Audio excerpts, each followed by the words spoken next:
જુનાગઢ શહેરમાં આવેલા ધારાગઢ વિસ્તાર કે જે ઉપરકોટની બાજુનો વિસ્તાર છે, ત્યાં લગભગ 14,000 ચોરસ મીટર જેટલી જગ્યામાં જે અનઅધિકૃત મકાનો હતા એને દૂર કરવાની પ્રક્રિયા આજ સવારથી શરૂ કરવામાં આવી છે.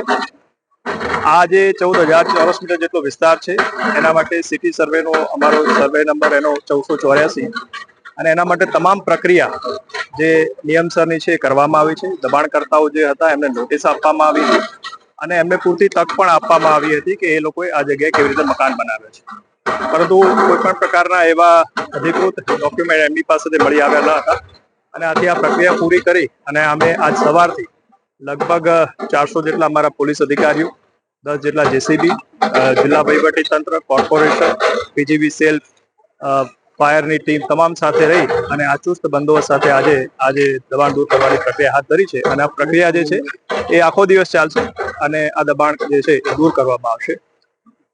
આ દબાણ જે દૂર થયા છે એમાં અમુક અનઅધિકૃત વ્યક્તિઓ ના પણ દબાણો દૂર થયા છે, જેમાં એનડીપીએસ છે, બુટલેગર છે, એવા પ્રકારના લોકો હતા. એને માહિતી પણ પોલીસ વિભાગ તરફથી જે અમને મળી એને લઈને એક કડક કાર્યવાહી કરવામાં આવી છે અને આવા કોઈ પણ પ્રકારના અસામાજિક તત્વો જે છે એ આ પ્રકારનું દબાણ કરે તો બિલકુલ ચલાવી લેવામાં આવશે નહીં અને આ દબાણ દૂર કરવાની જે પ્રક્રિયા છે આગામી સમયમાં પણ આટલા જ પૂરજોશથી ચાલુ થવાની છે. જુનાગઢમાં આજે દબાણવાળા વિસ્તારો છે એમાં ખાસ કરીને ઉપરકોટની આસપાસનો જે વિસ્તાર છે ત્યાં દબાણો થયેલા છે. તો એ દબાણો દૂર કરવા માટેનું આયોજન આજે કરવામાં આવ્યું છે. માનનીય જિલ્લા કલેક્ટર સાહેબની સૂચના અને એમના માર્ગદર્શન પ્રમાણે કુલ 59 જેટલી મિલકતો છે.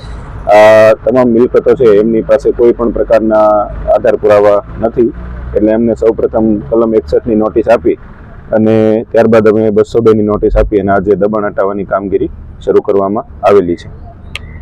સર, કેટલા મકાનો છે અંદાજે?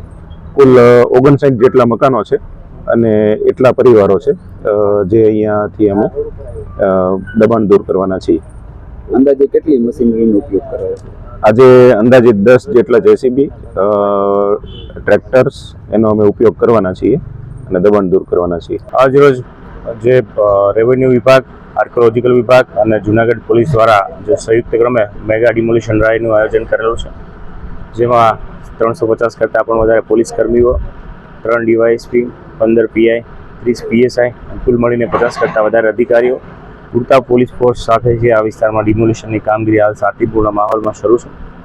આ ઉપરાંત આ વિસ્તારમાં કેટલાક અસામાજિક તત્વો પણ છે. જો આ 8 થી 10 અસામાજિક તત્વો છે એમાં એક લિસ્ટેડ બુટલેગર, એક એનડીપીએસના આરોપી, તેમના મકાનો